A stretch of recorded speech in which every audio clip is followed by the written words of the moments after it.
오늘은 질문을 하나 생각하고 던지면서 우리 말씀 안으로 들어가 보려고 합니다. 이 교회라는 존재 아니면 교회라는 공동체, 이 교회라는 이름이 나의 삶에 어떤 영향을 끼치고 있는지요. 한번 이 질문을 생각해 보면서 오늘 말씀을 나누고자 합니다. 교회라는 존재라고 할 때는 우리의 존재가 되겠죠. 우리가 이전에는 교회가 아니었으나 하나님께서 우리에게 은혜를 베푸셔서 그리스도 안에서 하나님의 가족으로, 하나님의 성전으로, 하나님 나라 백성, 시민으로 우리를 부르셨습니다. 그래서 우리의 존재가 완전히 바뀌었어요. 그때에는 이스라엘 밖의 사람이었고 그리스도의 언약과는 상관없는 사람들이었는데, 소망도 없고 하나님도 없던 자들이 참된 소망을 갖고 하나님이 있는, 하나님이 그냥 있는 것이 아니라 하나님을 아빠 아버지라 부르는 자녀로서 우리의 존재가 교회라는 존재로 바뀌었습니다. 이 교회라는 존재가 나의 삶에 끼치는 영향이 어느 정도인지, 그리고 교회라는 공동체를 생각해 볼 때에는 하나님께서 한 사람 한 사람 부르셔서 단독적으로 하나님 앞에 서게 한 것이 아니라 함께 지어져가는 성전으로 묶어 주셨습니다. 그래서 여러 흩어져 있는 교회들도 다 우리는 하나님이 한 가족이지만, 특별히 또 한 지역 교회 안에서 만나게 하셔서 신앙생활을 같이 해 나가도록 하시는데, 이런 교회 공동체가 나의 삶에 끼치는 영향은 어느 정도인지, 그리고 이 교회라는 이름, 교회라는 이름이 갖고 있는 어떤 영향력이 나의 삶에 끼치는 것이 어떤 영향을 끼치고 있는지 한번 오늘은 생각을 해보면 좋겠어요. 그런 그 놀이가 있습니다. 둘 중에 하나 선택하는 거, 치킨 아니면 피자. 그럼 이제 누구는 피자를 선택할 때고 누구는 치킨을 선택할 때죠. 감자 아니면 고구마, 바다 아니면 산, 뭐 이렇게 선택할 수 있겠죠. 이렇게 선택할 때에는 내가 좋아하는 분야를 선택하거나 지금 내가 더 끌리는 것을 선택하거나 아니면 평소에 내가 가지고 있는 가치에 대한 것을 선택할 겁니다. 예를 들어서 돈 아니면 가족, 이렇게 했을 때 어떤 사람은 가족 있으면 뭐하냐, 돈이 있어야지, 돈을 선택할 수도 있고, 어떤 사람은 돈이 있으면 뭐하냐, 가족이 더 중요하지, 그래서 가족을 선택할 수도 있겠죠. 평소에 나의 가치가 또 드러나기도 합니다. 이런 면에서 한번 이 교회라는 것이 나의 일상의 삶에 어느 정도 영향을 끼치느냐라고 생각해 볼 때, 일당 20만 원이냐 주일 예배냐, 이제 뭘 선택할 것이, 나는 과연 무엇을 선택할 것인가. 학원에서 성적을 올리는 나의 삶이냐, 성도와의 교제를 누리는 성도와의 만남이냐, 이런 어떠한 선택의 기로에서 나는 무엇을 선택할 것인가. 자녀들의 취업과 진로가 보장되어 있는 길이냐, 하나님을 예배하는 길이냐. 보장되지는 않더라도 이런 면에서 이 교회라는 존재와 교회라는 공동체가 나의 삶에 끼치는 영향이 어느 정도인지 생각해 볼 수 있겠죠. 그러다 보니까 이 교회라고 우리가 살아가며 교회로 같이 존재한다, 그리고 교회로 함께 모인다라고 할 때 나의 진로 문제, 나의 비전, 나의 취업, 나의 결혼, 자녀 양육, 이사 문제, 내가 가지고 있는 경제의 소득과 소비, 생활, 이 모든 것이 교회라는 것과 어떤 연관을 갖고 있는가, 이런 것들을 우리가 생각해 봐야 하는 것이 우리의 진짜 삶입니다. 왜냐하면 우리가 잊어버리면 안 되는 우리의 정체성이기 때문인 거죠. 미운 오리 새끼라는 동화 아시죠?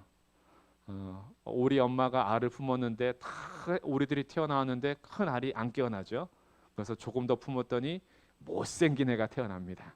그래서 못생긴 애가 형제들로부터도 구박을 받고 어딜 가나 미움을 받아서 나는 집을 떠나는 것이 좋겠다라고 해서 집 떠났다가 오리가 개고생을 해요. 오리가 원래는 오리가 아니죠. 근데 우리는 알아요. 이 오리가 가는 곳마다 상처가 많아요. 내가 나를 미워해서 그러나 보다, 내가 못생겨서 그러나 보다라는 자기 안의 내면의 상처도 많고 외부로부터 겪는 압박도 많습니다. 근데 나중에 시련이 지나고 여러 환난을 겪은 다음에 어느덧 호숫가에 비친 자신의 모습을 보니 자기가 언젠가 그리워했던 백조의 모습이 자기인 거죠.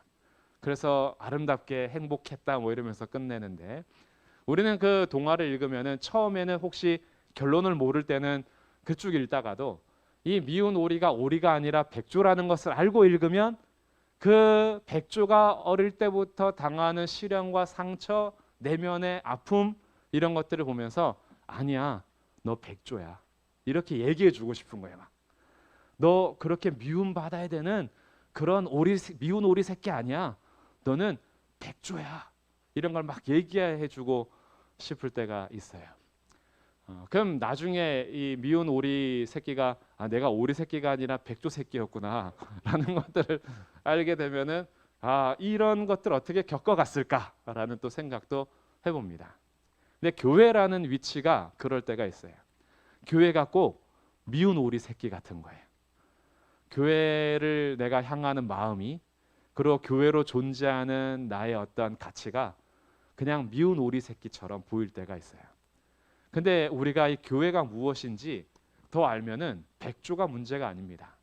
백조는 그냥 내가 미운 오리가 아니라 아름다운 새였구나 라는 것들을 생각하면서 아름답게 마무리하지만, 교회라는 존재는 세상 사람들이 볼 때에 어떤 미운 오리 새끼로 보든지, 아니면 교회를 판단하고 평가하는 것이 어떤 부정적인 평가를 하든지, 교회는 단지 백조가 되는 것이 아니라 교회는 하나님의 우주의 운행하심에 대해서 하나님께서 교회로 말미암아 하시고자 하는 분명한 계획 안에 있는 놀라운 존재와 공동체가 교회라는 사실을 알면 알수록 교회를 향한 우리의 마음이 달라지는 거예요.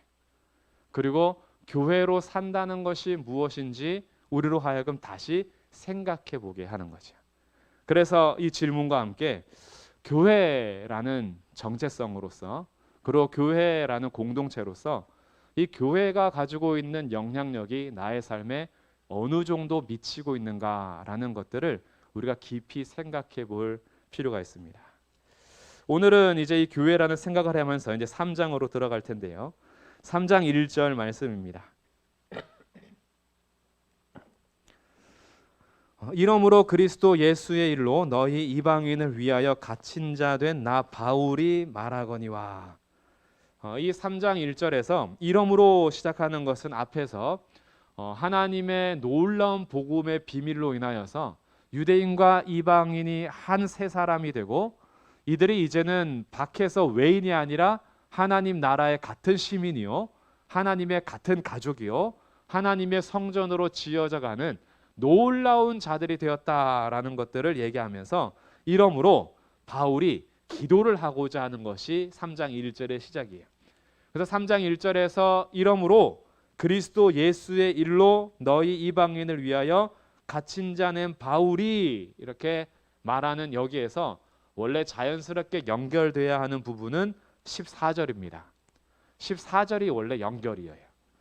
이러므로 내가 하늘과 땅에 있는 각 족속에게 이름을 주신 아버지 앞에 무릎을 꿇고 빈다. 이것이 이제 이어지고자 했던 거예요.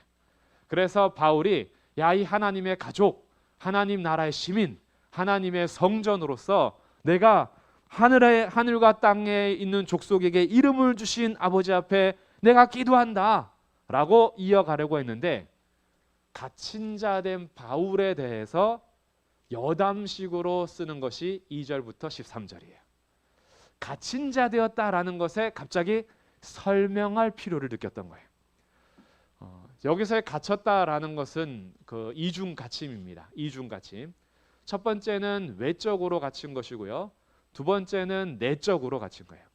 외적으로 갇혔다라는 것은 실제 감옥 생활을 말합니다. 그래서 지금 사도 바울이 예수 그리스도의 복음 때문에 감옥에 갇혀 있죠. 이것이 외적으로 갇혀 있는 거예요. 그런데 바울은 항상 외적으로만 갇혀 있는 자신의 삶을 말하지 않고요, 자기의 내적인 삶도 갇혀 있다라고 말해요. 이것을 다시 다른 표현으로 하면은 뭐라고 쓰냐면 예수 그리스도의 노예다 이런 식으로 표현해요. 예수 그리스도의 종. 이 종이라는 것이 자기의 자유를 포기하고 주인 앞에 갇혀 있는 사람입니다. 그래서 여기서 갇힌 자라는 것은 실질적인 외적인 모습으로는 감옥 생활을 말하지만 바울은 단지 몸만 갇혀 있는 것이 아니라 그리스도 예수의 일로 너희 이방인들을 위하여 바울은 자기의 삶을 가둬놨어요. 그러니 이 바울의 이중 갇힘은 우리들에게도 굉장히 큰 도전이 됩니다. 나는 그리스도 예수의 일로 그리고 교회와 성도를 위해서 얼마나 갇힌 자로 살아가는가 이런 질문을 던지게 하는 거죠. 가끔 제가 밖에 나갈 때요 조심하는 호칭이 있어요. 우리 청년들이랑 커피숍을 만약에 갔을 때 제발 저한테 목사님이라고 안 불렀으면 좋겠어요. 사람들이 다 옆에서 차 마시고 있는데 목사님 이렇게 하면은 내가 목사인 게 티가 나잖아. 나는 커피숍에서 자유롭고 싶다고 막 이런 마음이 들 때가 있어요. 예전에 교육자 회의를 이제 카페에서 하고 이럴 때는요 나가면서 얘기를 해요. 우리 서로 목사, 전도사 부르지 말자. 부장님, 대리 이렇게 부르자. 그래서 밖에 나가서 우리의 정체를 들키지 말자. 뭐 이런 식으로 농담 반 진담 반으로 얘기할 때가 있어요. 그 이유는 뭘까요? 목사라는 것이 주변 사람들에게 드러났을 때 갖춰야 하는 말과 행동에 제약이 있어요. 더 조심해야 되는 거죠. 내가 목사라는 신분이 나타남으로 조심해야 될 것이 있는 거예요. 그래서 가끔은요 스님들과 신부님들이 더 저희보다 나은 것 같을 때가 있어요. 그분들은 옷에서 티가 나잖아요.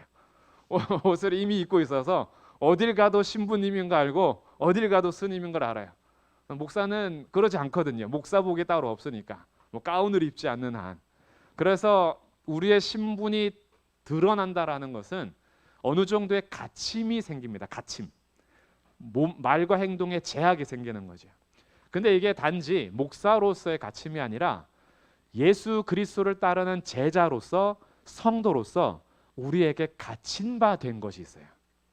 그리고 이 갇힘이 나에게 때로는 왜 이렇게 목을 조르는 것 같이 라는 올가미처럼 여겨질 때가 있고 어떤 경우에는 이 갇힘이요 그 은혜를 더 감사하게 되는 갇힘이 될 수도 있어요. 그래서 오늘 우리들이요 그리스도 예수의 일로 너희 이방인을 위하여 갇힌 자 된 바울이 말하거니와 라고 하면서 자신의 갇힘에 대해서 이제 설명을 하는 여담이 시작이 될 텐데 바울이 말하는 이 갇힘에 대한 이야기를 한번 들으면서 나는 과연 성도로서 교회라는 존재로서 얼마나 갇혀 있고 또 이 갇혀 있음을 나는 어떻게 해석하며 사는가 나의 삶에서. 어떤 분들은 이렇게 얘기하다 보면 주일 예배를 지키기 위해서 여행을 길게 가본 적이 없는 성도님들이 꽤 많습니다. 갈 수가 있어야죠. 월요일부터 토요일까지 일하고 토요일 저녁쯤에 출발해서 여행 갔다 오려면 주일을 빼야 되는데 주일을 빼자니 안 되는 거죠. 교회를 가야 돼. 그러니까 양보를 못 하는 거예요. 여행에다가 주일 예배를 양보하고 싶은데 주일 예배가 더 나에게 큰 가치가 있기 때문에 여행을 포기하는 거죠. 그래서 여행을 못 가신 분들도 되게 많고요. 또 예수님을 믿는 것 때문에 남들은 아무렇지도 않게 사람들을 속이면서 벌어들이는 소득을 나는 고민하면서 그 소득을 포기해야 되는 손실을 봐야 하는 삶을 살아갈 때도 있습니다. 그리스도 예수의 일로 갇히는 거예요. 세상에서는 아무렇지도 않게 살아가는 삶에서 나는 여기에서 구별되어 갇혀버리는 겁니다. 이것이 내적인 갇힘이에요. 이것이 외적으로도 드러나게 되는 거죠. 세상이 그리스도를 반대하면서 살아가는 삶 속에서 내가 그리스도 예수를 따르고자 결정할 때마다 다가오는 환란이 있어요. 그리고 손실이 있어요. 손해가 있어요. 이런 고통과 고난과 고민이 있어요. 이럴 때 갇힌 자 된 바울이 자신의 삶을 해석해 가는 것처럼 우리는 어떻게 나의 삶을 해석할 수 있는가? 그리고 교회로서 이렇게 갇힌다는 것이 오히려 역설적으로 무엇을 더 드러내는 것인가? 그래서 오늘 이 말씀 이후에 혹시나 예수님을 믿는 우리의 신앙의 문제 때문에 세상에서 말과 행동의 제약을 받고 갇힌 자 된 그런 감옥 생활하는 것처럼 살면서 조금은 답답하고 조금 목 졸라 오는 것처럼 올가미로 여겨졌다면 우리가 교회로서 존재하면서 갇힌 바 된다라는 것이 얼마나 놀라운 일인가를 확인할 수 있는 시간이면 좋겠습니다. 그래서 이 교회로 살아간다는 것이요, 절대 일상생활의 일부가 아니에요. 여러 일상생활 중에 일부로서 교회에 가거나 교회로 사는 것이 아니고 나는 모든 생활 속에서 교회로 존재하고 있는 겁니다. 그래서 교회로 존재한다라는 것이 얼마나 위대하고 어마어마한 일인지를 오늘 바울의 여담과 같은 2절부터 13절 말씀을 통해서 확인해 보는 거예요. 자, 갇힌 자 된 바울이요, 결론적으로는 무슨 말을 하려고 하느냐? 결론부터 볼게요. 13절입니다. 자, 다 함께 읽어보겠습니다. 13절 말씀 시작. 그러므로 너희에게 구하노니 너희를 위한 나의 여러 환난에 대하여 낙심하지 말라. 이는 너희의 영광이니라. 아멘. 이 결론이에요. 갇힌 자 된 바울이 자기는 실제적으로 감옥에 갇혀 있고 그리스도 예수의 일로 제약되는 일이 있으나 이것이 근심하거나 걱정할 게 아니다. 그리스도 예수의 일로 말미암아 여러 환난을 받는 이것에 대해서 낙심하지 마라. 오히려 이것은 너희의 영광이다라고 결론을 내고 있어요. 그럼 도대체 그리스도 예수로 인하여서 너희 이방인을 위하여 바울이 갇힌 바 되었는데 이것이 그들에게 어떻게 영광이 되며 바울은 이것을 어떻게 받아들이고 있는가? 이것이 이제 3절부터 2절부터 풀어가는 거예요. 너희를 위하여 내게 주신 하나님의 그 은혜의 경륜을 너희가 들었을 터이다. 하나님의 은혜의 경륜을 너희가 들었을 것이다 라고 얘기해요. 은혜의 경륜이라는 것은요, 이 경륜이란 말이 경영을 말하는 겁니다. 경영. 집을 운행할 때에도 집을 어떻게 우리가 이끌어 갈 것인가 라는 계획이 있죠. 회사를 운영할 때에도 우리 회사를 어떻게, 우리 기업을 어떻게 경영할까라는 경영의 법칙들이 있습니다. 근데 단지 한 가정이나 한 기업이나 나라가 아니라 하나님은 온 우주 만물을 통치하시고 이끌어 가시는 왕이세요. 그럼 하나님의 경영하심이 있습니다. 하나님의 경륜이 있는 거죠. 어떻게 이 세상을 굴릴 것인가, 어떻게 다스릴 것인가, 어떻게 통치할 것인가 라고 할 때에 하나님께서 이 경륜해 가시는데 이 경륜을 뭐라고 얘기했냐면 은혜의 경륜이다 이렇게 얘기했어요. 하나님께서 이 세상을 경영해 가시는데 뭘로 경영하신다는 거예요? 은혜로 경영하신다는 거예요. 하나님의 은혜가 만물에 깃들여져 있는데 하나님의 모든 통치하심 속에서 드러나는 하나를 뽑는다면 그것이 은혜라는 거예요. 하나님의 은혜의 경륜을 너희가 들었을 거다. 그럼 은혜의 경륜이 도대체 뭐냐? 세상 모든 우주 만물, 우리 눈에 보이는 나라와 족속들뿐만 아니라 우리 눈으로 다 확인되지 않는 저 우주 너머에 있는 별들까지, 그리고 우리 눈으로 다 볼 수 없는 천사들의 세계들까지, 천상의 세계와 영적인 피조물의 모든 다스림 속에서 여기서 굳이 콕 찍어서 말하는 은혜의 경륜이 무엇이냐? 이것이 3절입니다. 곧 계시로 내게 비밀을 알게 하신 것은 내가 먼저 간단히 기록함과 같으니 그것을 읽으면 내가 그리스도의 비밀을 깨달은 것을 너희가 알 수 있으리라. 은혜의 경륜이 콕 집어서 뭐라고 얘기하냐면 그리스도의 비밀이래요. 그리스도의 비밀. 그럼 하나님께서 경영하시는 것에서 이 은혜로 경영하시는 핵심이 뭐라는 거예요? 그리스도다라는 거예요. 그리스도. 하나님께서 이 온 우주 만물을 통치해 가시는데 여기에서 우리에게 알려주신 은혜의 그 핵심이 뭐냐면 그리스도다. 그리스도. 복음이다라는 거예요. 그래서 이 복음을요, 바울에게 계시해 주셨대요. 이 비밀을 알려주신 거예요. 전에는 감추어져 있던 것인데 하나님이 바울에게 알려주셨어요. 5절. 이제 그의 거룩한 사도들과 선지자들에게 성령으로 나타내신 것 같이 다른 세대에게는 사람들에게 알리지 아니하셨으니 하나님의 알려주시는 방법이 뭐냐? 6절. 이방인들이 복음으로 말미암아 그리스도 예수 안에서 함께 상속자가 되고 함께 지체가 되고 함께 약속에 참여하는 자가 됨이라. 복음으로 말미암아 이 비밀이 알려진 거예요. 그래서 이 복음이 전해진다라는 것은 무엇이 전달되는 거냐 하면 하나님께서 영원 전부터 감추고 계셨던 비밀이 전달되는 겁니다. 옛날에 어렸을 때요, 저 그런 거 많이 했었어요. 영화를 하도 많이 봐가지고 그 보물섬 지도 같은 거 있잖아요. 그런 것도 어렸을 때 왜 그렇게 하는지 몰라. 지도를 그려가지고 마을 어디에다가 뭐 숨겨두고 거기에다 이렇게 보물 지도를 이렇게 만들죠. 그래서 이 보물 지도를 가지고 있으면 내가 어디 뭐 숨겨놨는지 이거를 찾아낼 수가 있어요. 그럼 아무도 관심 없는데 나만 그렇게 재밌어가지고 막 혼자서 길을 막 그려요. 그리고 남들에겐 전혀 소중하지도 않는 것이 나한테는 보물처럼 여겨져. 근데 그것이 나한테는 뭐예요? 전수해야 될 비밀 지도인 거예요. 이것을 누구한테만 줄까요? 친한 친구나 동생들한테만 잘 보여주는 거죠. 이 지도를 가지고 가면 보물을 발견할 수 있어. 이 지도가 전달된다라는 것은 감추어졌던 보물을 알려주고 싶은 거예요. 하나님께서 그냥 이것을 비밀리에 감춰두시기 위해서 비밀이라고 하는 것이 아니고 이것을 알리기 위해서 감춰두셨던 거예요.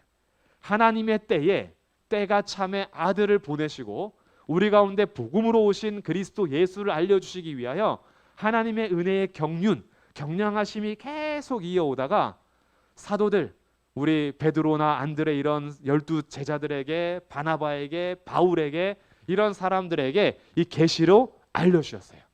그리고 복음으로 말미암아 이 복음이 전달되는 모든 곳에서는 지금 오늘 우리들에게까지 이 비밀이 전수되고 있는 거예요. 계속 알려주시는 거예요. 그래서 이 복음을 듣기 전까지는요, 예수 그리스도가 얼마나 위대한 보배이신지를 우리는 전혀 알지 못하죠. 복음을 받아들이기 전까지만 해도요, 이 예수 그리스도가 얼마나 위대한 분이고 얼마나 소중한 분인지 전혀 우리에게 가치가 없었죠. 근데 어느 날 이 복음을 듣고 복음을 받아들이게 됐어요. 복음을 받아들이고 예수님을 믿고 보니까 예수님보다 귀한 게 없는 거예요. 이게 비밀이라는 거예요. 그래서 아직까지도 이 복음의 비밀은 계속 비밀이에요. 언제까지 비밀이냐 하면 이 복음을 듣고 받아들이기 전까지는 예수님의 가치에 대해서 전혀 알 수가 없어요. 오히려 예수님을 따르는 자들을 향해서 뭐라 그래요? 손가락질하죠.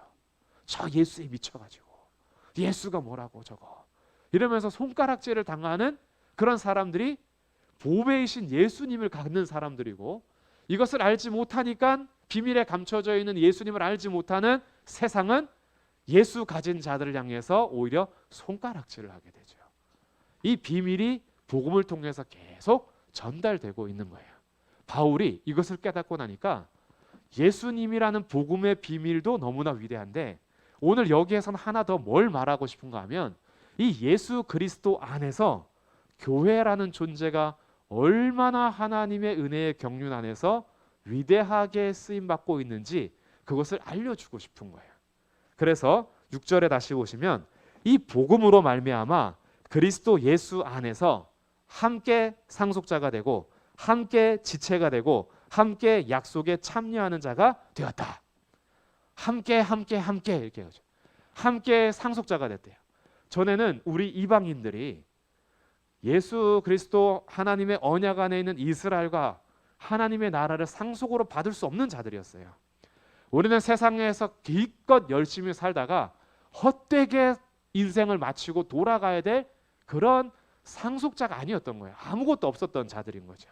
근데 우리가 이제 어떻게 됐냐면 이 복음으로 말미암아 그리스도 예수 안에서 함께 상속자가 됐어요. 우리가 받는 상속은요, 세상에서 있다가 사라질 재산이 아닙니다. 우리가 받는 상속은 영원한 나라입니다. 전혀 닳지도 않고 썩지도 않고 쇠하지도 않는 그 나라를 우리가 상속받게 돼요. 그리고 함께 지체가 됩니다. 예수 그리스도 안에서 예수님이 머리가 되시고 우리가 함께 몸이 되어서 뗄래야 뗄 수 없고 떨어질 수 없는 한 지체가 되었어요. 그리고 함께 약속에 참여한 자가 되었다. 이게 누구냐면 교회라는 거예요. 교회라는 존재가요, 이전에는 없었던 비밀과 같은 존재였는데 예수 그리스도 안에서 유대인과 이방인이 온전히 한 세 사람처럼 한 몸이 되어서 아버지 앞에 담대히 나갈 수 있는 그런 놀라운 존재로서 새롭게 출현이 된 겁니다. 이게 교회라는 거예요. 그러니까 교회는 세상에 없던 공동체였어요. 누가 시작하신 거냐면 하나님이 영원 전부터 계획하셔서 하나님의 때에 예수 그리스도 안에서 출현시킨 공동체가 교회라는 공동체입니다. 그리고 이 교회는 세상의 그 어떤 공동체와 그리고 세상에서 그 존재하는 그 어떤 것보다도 영원하고 소중하고 하나님의 일을 이루는 공동체가 바로 교회다라는 것을 말해주는 거예요. 그래서 어느 정도냐면요, 10절에 보니까 이는 이제 교회로 말미암아 하늘에 있는 통치자들과 권세들에게 하나님의 각종 지혜를 알게 하려 하심이니, 교회로 말미암아 하늘에 있는 통치자들과 권세들에게도 하나님의 각종 지혜를 선포하게끔 한대요. 교회가. 이 교회를 통해서 하나님이 일하심이 우리가 생각하는 스케일 정도가 아닙니다. 교회를 통해서 하나님 하시고자 하는 것은요, 하늘에 있는 통치자들과 권세들에게도 하나님의 각종 지혜를 알게 하시는 거예요.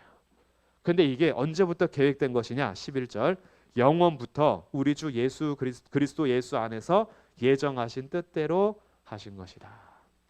그래서요, 12절, 우리가 그 안에서 그를 믿음으로 말미암아 예수님 안에서 예수 그리스도를 믿음으로 담대함과 확신을 가지고 하나님께 나아감을 얻었다. 이것이 교회의 특권이라는 거예요. 교회로 출현된 우리들은요, 누구에게 갈 수 있냐 하면 하나님께 들어갈 수 있는 거예요. 하나님께 들어가는데 어떻게 들어가냐면 담대함과 확신을 가지고 불안해하지 않습니다. 두려워하지 않습니다. 벌벌 떨지 않아요. 자녀로서 아버지를 향해서 달려갈 때요, 담대함과 확신, 참된 자유와 기쁨을 가지고 아버지 앞에 담대히 들어가는 거예요. 이 들어감을 얻었는데, 이 들어감을 얻는 것은요, 세상이 가지고 있는 힘으로 갈 수 있는 게 아닌 거예요. 세상의 강대국들이 약소국들이 가지지 못한 무기들을 많이 가져서 너희들보다 우리가 힘이 더 세라는 것을 자랑하고 그것으로 공격하고 그리고 무너뜨린다고 해서 세계 제1의 최강 국가가 된다라고 해서 하나님께 나아갈 수 있는 거 아닙니다. 세상에서 할 수 있는 모든 학위들을 다 따고 남들이 갖지 못하는 박사 학위들을 몇 개 가지고 있다라고 해서 하나님 아버지 앞에 나아갈 수 있는 것 아니에요. 세상 사람들이 가지지 못하는 여러 가지를 내가 가지고 있으므로 남들이 얻지 못한 것을 따내고 그것으로 내가 자랑하면서 이제 나는 나의 실력과 나의 능력과 너희들이 없는 것으로 나는 하나님께 나아갈 수 있어 라고 아무리 자랑해도 그런 것들로는 하나님 앞에 나아갈 수가 없어요. 세상이 가지고 있는 자격이나 외모나 우리가 사람들과 비교했을 때 더 많고 적으냐, 이런 문제는 하나님께 나아갈 수 있는 것이 아니라는 거예요. 하나님께 나아갈 수 있는 자격을 얻는 것은 단 하나, 예수 그리스도 안에서 그를 믿음으로만 가능합니다. 이 가능한 것이 누구에게 이루어졌다는 거예요? 오늘 저와 우리 모든 성도들께 이루어졌다는 거예요. 이게 교회가 가진 특권인 거예요. 교회가 가진 특권은 세상보다 더 높은 자리에 있는 것도 아니고 세상보다 더 많이 가진 것도 아니고 세상보다 더 똑똑한 것도 아니에요. 교회가 가진 특권은 하나님께 나아갈 수 있는 예수 그리스도 믿음이 있는 겁니다. 이것이 교회가 가진 특권이에요. 그렇기 때문에 우리가 이 세상을 살아가면서 교회로 존재한다라는 것은 세상의 그 어떤 것과 비교할 수 없는 참된 생명을 가지고 살아가는 공동체다. 이것을 잊지 마셔야 돼요. 그렇기 때문에 교회로 존재하고 교회와 함께 산다는 것은 나의 일상생활의 일부가 아닙니다. 우리의 모든 존재에 영향을 끼쳐야 하는 것이 교회라는 존재인 거예요. 우리는 이 우선순위를 바꿀 수가 없어요. 일당 20만 원의 주일 예배로 혹시 갈등하실 수도 있는데 이거는 가치의 문제겠죠. 에이, 뭐 주일 예배 한 번 빠지고 그럴 수도 있죠. 뭐 이렇게 할 수도 있어요. 뭐 그렇다라고 해서 갑자기 주님이 너는 지옥불에 던져질 거야 이렇게 하진 않으실 거야. 그렇기 때문에 이 비교 자체가 참 유치하기는 한데 우리들의 생각할 때요, 내가 절대적으로 딱 우위를 차지하는 것이 있어요. 어떤 것에도, 음식에서도 내가 가장 사랑하는 음식이 있어요. 거기에는 뭐가 붙어도 다 떨어져요. 저한테도 그런 음식이 있어요. 뭐가 붙어도 다 떨어지는 음식이 있어요. 그리고 내가 가치를 추구할 때에 가족을 가장 우선순위에 두는 분들은 가족이라는 것과 무엇과 비교해도 다 대결해서 가족을 선택하지 다른 것과 갈등하지 않습니다. 왜 그럴까요? 나의 삶에 정해져 있는 가치가 있어요. 근데 우리가 교회라는 것이 딱 시험 문제로 다가왔을 때 교회에 대해 무엇 했을 때 갈등하는 지점이 있다는 것은 아직 그만큼 교회가 나의 절대적인 우선순위에 없다라는 거예요. 교회라는 정체성이, 교회라는 존재가, 교회라는 공동체가 교회로 부름받았다라는 이 하나님의 은혜의 경륜을 따라 예수 그리스도 안에서 우리에게 주어진 이 교회의 가치를 아직 우리가 다 알지 못하고 세상의 그 무엇과 살짝 비교하면서 갈등을 하는 거예요. 교회가 가장 가치가 있다 그러면 어느 정도까지 우리가 흔들리지 않냐 하면 교회 때문에 박해가 온대요. 교회 때문에 갇힌대요. 교회라는 존재로 인해서 손해를 본대요. 이게 갈등이 안 돼요. 왜요? 그렇다고 나는 교회됨을 포기할 수는 없거든요. 바울이 지금 말하고자 하는 여담이 이런 겁니다. 바울이요, 갇힌 자 된 자기의 삶을 말하면서 이것이 그런데 낙심할 것이 아니라 너희의 영광이다라고 하는 것은 교회가 됐다라는 것 자체가 하나님의 놀라운 은혜의 경륜 안에 들어왔다는 것임을 확인하기 때문에 이것은 영원한 가치인 것이지 일시적인 현세와는 비교할 수 없는 거예요. 이 땅에서 당하는 환난 때문에 영원한 것을 포기할 수 없는 거예요. 영원한 가치를 알기 때문에 그가 갇힌 것은 오히려 낙심할 것이 아니라 너희의 영광이다라고 얘기할 수 있어요. 더군다나 교회로 이렇게 부름받은 것도 대단한데 그가 한 번 더 이 교회로서의 일꾼됨에 대해서 어느 정도로 자랑을 하게 되냐 하면 7절에 보시면 이 복음을 위하여 그의 능력이 역사하시는 대로 내게 주신 하나님의 은혜의 선물을 따라 내가 일꾼이 되었노라. 바울은 이 영원한 가치인 교회를 위한 일꾼으로서 자기의 삶을 바친 거예요. 근데 이 바친 것이 내가 이 정도로 희생했다, 내가 이 정도로 헌신했다 그러지 않아요. 뭐라고 얘기하냐 하면 하나님의 은혜의 선물을 따라 내가 일꾼이 되었대요. 교회에서 일할 수 있다라는 것 자체가 바울에겐 가장 큰 영광이었던 거예요. 왜? 내가 지금 소속되어 있는 교회의 크기를 아니까. 세상에서요, 사람들이 부러워하는 대기업에 들어가면 그러면 명찰이 자랑스러워져요. 내가 어디 팀장이야. 이런 것들을 다 자랑하면서 다녀요. 근데 우리가 소속되어 있는 일하는 곳이 세상에 속한 것이 아니라 온 하늘에 속해 있는 기업이에요. 영원하고 망하지 않는 그 나라를 상속받을 자로서 우리가 거기에 일꾼이 되었대요. 이것을 실제로 내가 인식하며 살아가는 사람은 교회의 일꾼 됐다는 것이 세상 그 어떤 자료보다 가장 귀한 거예요. 이것을 자기 자랑하지 않는 거예요. 그래서 하나님의 은혜의 선물을 따라 내가 일꾼이 되었대요. 자기는요, 8절에 모든 성도 중에 지극히 작은 자보다 더 작은 나에게 이 은혜를 주신 것은 측량할 수 없는 그리스도의 풍성함을 이방인에게 전하게 하시고. 바울은 지금 겸손 떠는 게 아니라 진실을 말하는 거예요.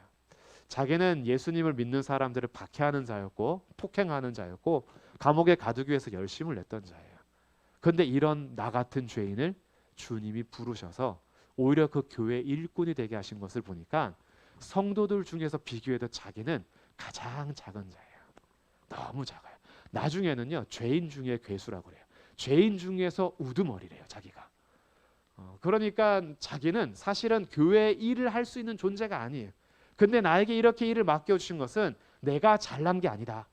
내가 다른 사람보다 더 잘난 게 아니라 다른 사람보다 은혜를 더 입은 것이다.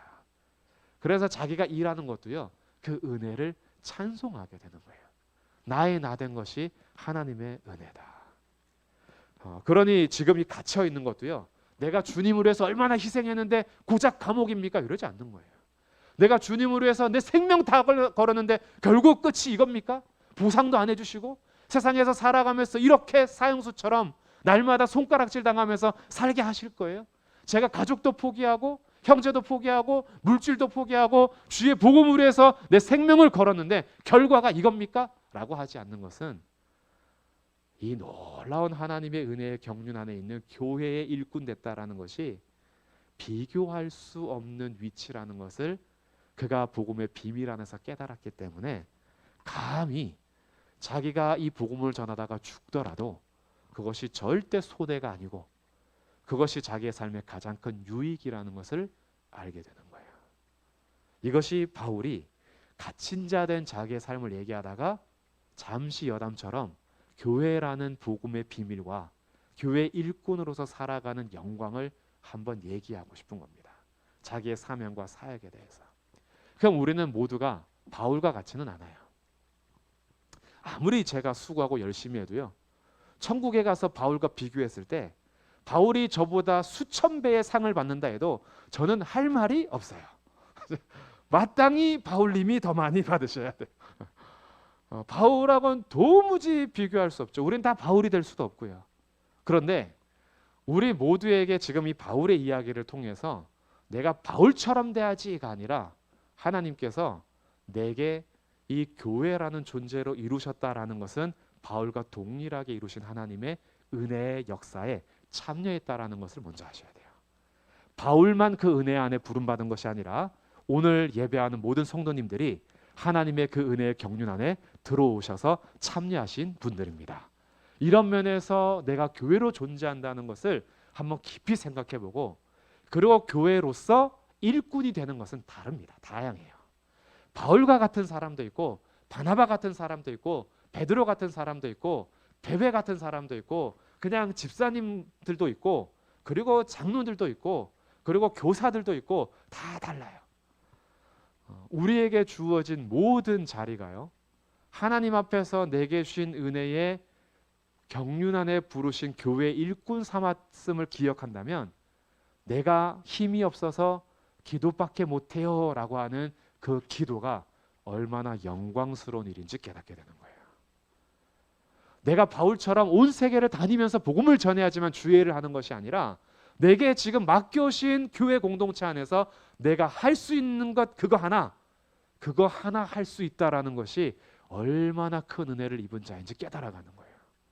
그래서 내게 맡겨주신 은혜를 따라서 갇힌 자가 되는 겁니다. 교회 공동체를 위해서 내가 하고 싶은 말 다 하지 않고 내가 하고 싶은 대로 다 살지 않고 예수의 일로 인하여서 내가 갇히고 성도와 교회를 위해서 내가 갇힌 거죠. 근데 갇혀 있는 것이 억울한 것이 아니라 하나님의 은혜의 경륜 안에서 너무나 놀라운 은혜를 받은 자라는 것을 확인하게 되는 거예요. 그래서요, 하나님 반드시 아십니다. 그리스도 예수의 일로 인하여서 세상에서 손해보는 거요, 하나님 계산하실 겁니다. 세상에서 믿음 때문에 포기하며 살았던 우리의 삶이요, 하나님 반드시 갚아주실 것입니다. 하나님을 위해서 우리가 살아가고 복음을 위해서 살아가면서 이 땅에서 손해보면서 믿음을 지키기 위해서 부단히 애썼던 우리 전쟁과 같은 삶이요, 하나님 그거 다 하시고 반드시 위로하시고 갚아주실 겁니다. 그렇기 때문에 우리의 이 땅의 삶은요, 눈에 보이는 이걸로 끝나지 않습니다. 우리가 여러 환난을 당해도 낙심하지 않아도 되는 것은 하나님께서 우리가 당한 고난보다도 훨씬 비교할 수 없는 큰 영광으로 채워주실 겁니다. 그래서 바울이 갇혀 있는 것도 복음을 위해서 갇혀 있는 것이기 때문에 에베소 교회 성도들에게 영광이 되는 것이고, 우리가 그리스도 예수로 인해서 갇힌 바 되면서 살아가는 우리의 모든 삶은 오히려 은혜를 누리는 영광스러운 일이 될 겁니다. 그래서 혹시 교회로 살아가면서 요즘에 손해보는 것 때문에 갈등이 되고, 그리고 왜 교회로 살아가면서 세상 사람들은 아무렇지도 않게 살아간 이 삶을 나는 이렇게 고민하면서 살아야 되냐라고 하면서 혹시 오늘날 갇힌 자 된 우리의 삶을 망설이고 계셨던 분이 있다면 낙심하지 마시고 담대하게 성도의 길을 가십시오. 우리를 부르신 은혜의 복음이 얼마나 큰지, 그리고 하나님께서 얼마나 위대하신 분인지 알수록 우리가 그 복음 때문에 당하는 손해는 결코 손해가 아니라 오히려 우리의 영광이 될 겁니다. 그래서 나중에는요, 예수님 때문에 당했던 그 갇힘, 그리스도 예수로 인해서 당했던 손해, 이것이 우리의 인생과 몸에 가지는 흔적이 되는 거예요. 그 스크래치들이요, 우리에게 나중에 영광이 될 겁니다. 내가 전에 스크래치 안 날 수 있었는데, 예수님만 아니었으면 오히려 더 넓은 길로 가면서 잘 살 수 있었는데, 근데 그때 내가 스크래치를 않고 좁은 길로 갔던 것이 나중에요, 자랑할 수 있는 영광이 될 거예요. 무엇을 자랑하게 되냐 하면 하나님의 놀라운 은혜와 풍성함을 자랑할 날이 올 것입니다. 그래서 오늘 이 말씀 안에서 바울이 그리스도 예수의 일로 너희 이방인을 위하여 갇힌 자 된 나 바울이 기도로 이어가려고 하다가 우리를 부르신 이 복음의 영광스러움과 교회로 존재하는 이 은혜에 대해서 같이 이야기를 나누고, 우리의 갇힘은 결코 낙심할 것이 아니야, 이것은 너희의 영광이야 라고 결론 내주고 14절부터 다시 기도로 들어가게 되는 거예요. 우리 이제 결론에 처음 질문으로 돌아와서 결론 내도록 하겠습니다. 교회라는 정체성이 나의 삶에 미치는 영향은 어느 정도였고, 그 영향권 안에 있는 것이 나에게는 어떻게 다가왔습니까? 그 영향을 혹시 부정하고 싶어서 될 수 있으면 교회란 존재를 감추면서 살고 싶으셨습니까? 아니면 교회라는 존재로 살아가면서 당하는 손해들 때문에 내가 움츠러들었습니까? 그러다 보니까 어느 순간부터는 교회로 살지 않고 그냥 교회라는 일부, 또 세상에서는 세상에 맞추어서 살아가는 그런 삶으로 혹시 타협하면서 살지는 않았는지요? 그런데 이제 우리는 비켜갈 수도 없고 거절할 수 없는 하나님의 은혜의 경륜 안에 이미 들어왔습니다. 하나님의 놀라운 은혜로 교회로 부름을 받았는데, 그 교회로 존재하는 우리의 삶이요, 결코 계산했을 때 손해가 아니라 우리에게 영광이라는 것을 확인하면서 그리스도 예수의 일로 갇힌 자 된 바울이 자기의 사명과 사역을 은혜 안에서 풀어갔던 것처럼 우리의 삶을 하나님의 은혜 안에서 잘 풀어가서 우리들에게도 그 영광을 같이 자랑하고 그 은혜를 자랑할 수 있는 교회의 삶이요, 그런 정체성이 되시기를 주님의 이름으로 축복합니다. 아멘.